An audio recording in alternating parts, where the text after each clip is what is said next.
तर थोड्याच वेळामध्ये नवी दिल्लीतल्या भाजपच्या मुख्यालयात पश्चिम बंगालसह इतर विधानसभेतील विजयाचा जल्लोष हा केला जाणार आहे। पंतप्रधान नरेंद्र मोदी भाजप कार्यकर्त्यांना संबोधित करणार आहेत। त्यामुळे मोदी नेमकं काय बोलणार याकडे देशाच्या नजरा लागलेल्या आहेत। कार्यकर्ते दाखल झालेले आहेत। भाजपचे राष्ट्रीय अध्यक्ष देखील या ठिकाणी पोहोचलेले आहेत। याशिवाय केंद्रीय गृहमंत्री अमित शहा हे देखील भाजप मुख्यालयामध्ये पोहोचलेले आहेत। या अगोदर देखील लोकसभेची निवडणूक असेल किंबहुना विविध राज्यातल्या निवडणुका असतील, या निवडणुकांमध्ये भाजपनं जेव्हा जेव्हा यश मिळवलेलं आहे त्या वेळेला आणि मोठं सेलिब्रेशन होत असताना कायमच दिल्ली मुख्यालयामध्ये पंतप्रधान नरेंद्र मोदींचं संबोधन हे कार्यकर्त्यांना पाहायला मिळतं। एक एक जे नेते आहेत, केंद्रीय मंत्री आहेत, हे देखील आता भाजप मुख्यालयामध्ये पोहोचत आहेत। भाजपचे माजी राष्ट्रीय अध्यक्ष जे.पी. नड्डा हे देखील या ठिकाणी पोहोचलेले आहेत। अमित शहा देखील दाखल झालेले आहेत। आता सगळ्यांना लक्ष आहे ते म्हणजे पंतप्रधान नरेंद्र मोदी यांच्या आगमनाचे। आपण याबद्दलचे अपडेट जाणून घ्या। तर सोमेश कोलगे आपल्यासोबत आहे। सोमेश, अर्थातच ऐतिहासिक विजय मिळवल्यानंतर आता लक्ष असणार आहे ते म्हणजे मोदी नेमकं काय बोलणार याकडे काय अपडेट आहेत? निश्चितच भारतीय जनता पक्षाच्या कार्यालयामध्ये आपण पाहतोय आता जल्लोषाचं वातावरण आहे। भारतीय जनता पक्षाने बिहारमध्ये पहिल्यांदा मुख्यमंत्री भाजपचा बसवलाय आणि त्यानंतर आता पश्चिम बंगाल हे असं राज्य देशाच्या इतिहासात ठरतंय की जिथे पहिल्यांदा भारतीय जनता पक्षाचं सरकार स्थापन होते, ते सुद्धा स्वबळावर।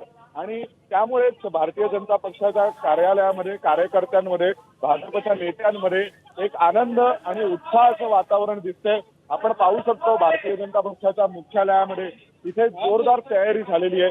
आता आज कार्यकर्त्यांना संबोधित करत असताना पंतप्रधान नरेंद्र मोदी काय म्हणणार याकडे सगळ्या देशाचं लक्ष लागलेलं आहे। निश्चितच जसं पश्चिम बंगालच्या बाबतीत ते अभिनंदन करतील, मतदारांचे आभार मानतील आणि त्यासह सर्वात महत्त्वाचं म्हणजे तमिळनाडूमध्ये ज्या प्रकारे राजकारणाचा विजय झालेला आहे त्या बाबतीतही नरेंद्र मोदी काही बोलणार आहेत का?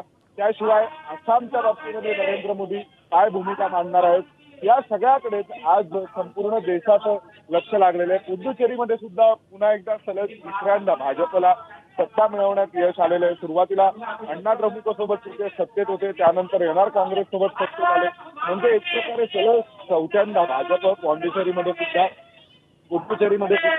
सत्तेत येतोय। आणि त्यानंतर आता आपण पाहतोय की एकंदरीत या बदलत्या राजकीय वातावरणामध्ये पंतप्रधान नरेंद्र मोदी भाजपची भूमिका म्हणून लोकांसमोर काय विचार मांडणार आहेत।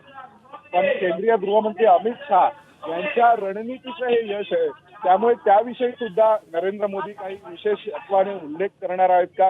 नितीन नवीन हे भाजपचे राष्ट्रीय अध्यक्ष झाल्यानंतर पहिली अशी निवडणूक ठरली आहे की ज्यामध्ये भाजपने यश मिळवलंय आणि ते सुद्धा इतकं देदीप्यमान यश मिळवलंय।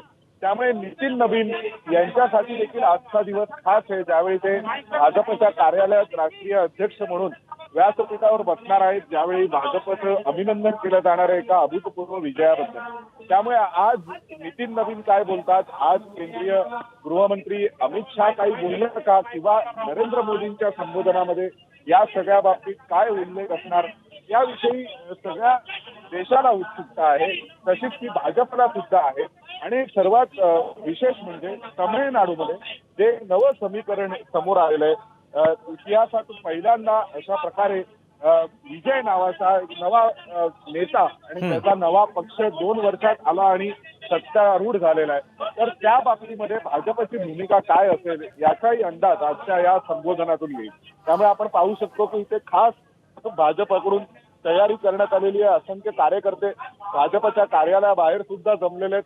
अनेकांना आतमध्ये सोडलं नाहीये का सुरक्षा यंत्रणेने, परंतु इथे कडेकोट सुरक्षा बंदोबस्तामध्ये आता नरेंद्र मोदी आणि आपण पाहतोय की भाजपच्या कार्यालयामध्ये नरेंद्र मोदी आणि भाजपचे राष्ट्रीय अध्यक्ष नितीन नवीन यांचे मोठे कटआउट लागले। जर आपण तिथे पाहिलं काळजीपूर्वक तर श्यामाप्रसाद मुखर्जी यांचाही फोटो लागलेला आहे। श्यामाप्रसाद मुखर्जी हे स्वतः बंगालचे होते, बंगालमधले यशस्वी राजकारणी होते आणि त्यावेळेचे एक मोठे नेते होते देशातले, त्यांनी जनसंघाची स्थापना केली।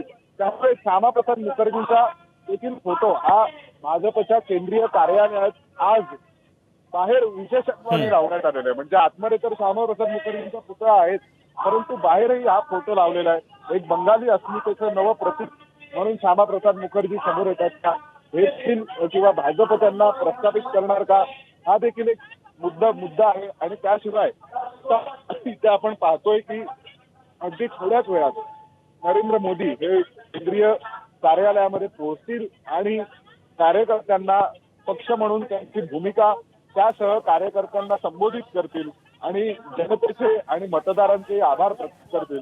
नक्कीच सोमेश, तू राहाच आपल्यासोबत. या सगळ्या संदर्भातले अपडेट तुझ्याकडनं